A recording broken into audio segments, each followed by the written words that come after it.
হৃদয় কসবা টিভির সাথে থাকুন। কেটিভিকে লাইক, শেয়ার, কমেন্ট করুন। কিশোরগঞ্জ হোসেনপুরে মাদক বিরোধী আলোচনা সভা অনুষ্ঠিত।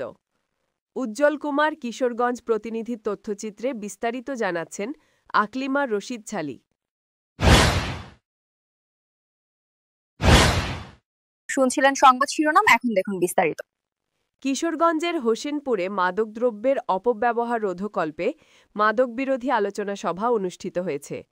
বৃহস্পতিবার ২৩ অক্টোবর সকালে গলাচিপা মাধ্যমিক বিদ্যালয় উপজেলা প্রশাসন ও জেলা মাদকদ্রব্য নিয়ন্ত্রণ অধিদপ্তরের যৌথ উদ্যোগে এ আলোচনা সভার আয়োজন করা হয়।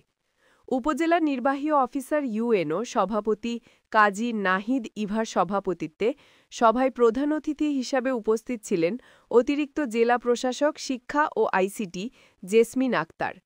বিশেষ অতিথি হিসেবে উপস্থিত ছিলেন থানার অফিসার ইনচার্জ মারুফ হোসেন, উপজেলা মাধ্যমিক শিক্ষা অফিসার মোহাম্মদ আবুল কালাম আজাদ, সাবেক অধ্যাপক এবিএম সিদ্দিক চঞ্চল, উপজেলা দুর্নীতি প্রতিরোধ কমিটির সাধারণ সম্পাদক আব্দুল কাইয়ুম খান, গলাচিপা মাধ্যমিক বিদ্যালয়ের প্রধান শিক্ষক মোহাম্মদ ওমর ফারুক এবং মাদকদ্রব্য নিয়ন্ত্রণ অধিদপ্তরের সহকারী পরিচালক মোহাম্মদ এনায়েত হোসেন প্রমুখ।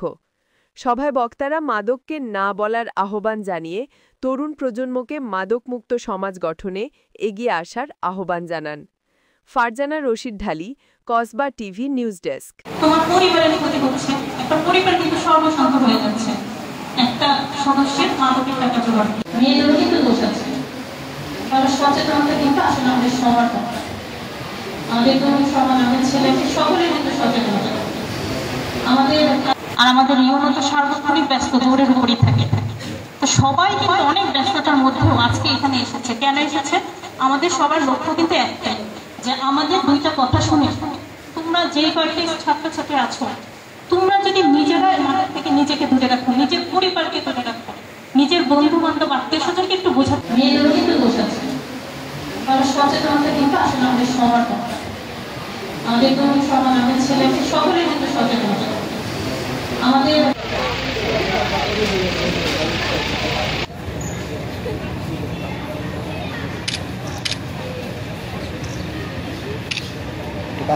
এতক্ষণ কসবা টিভির সাথে থাকার জন্য আপনাদেরকে ধন্যবাদ।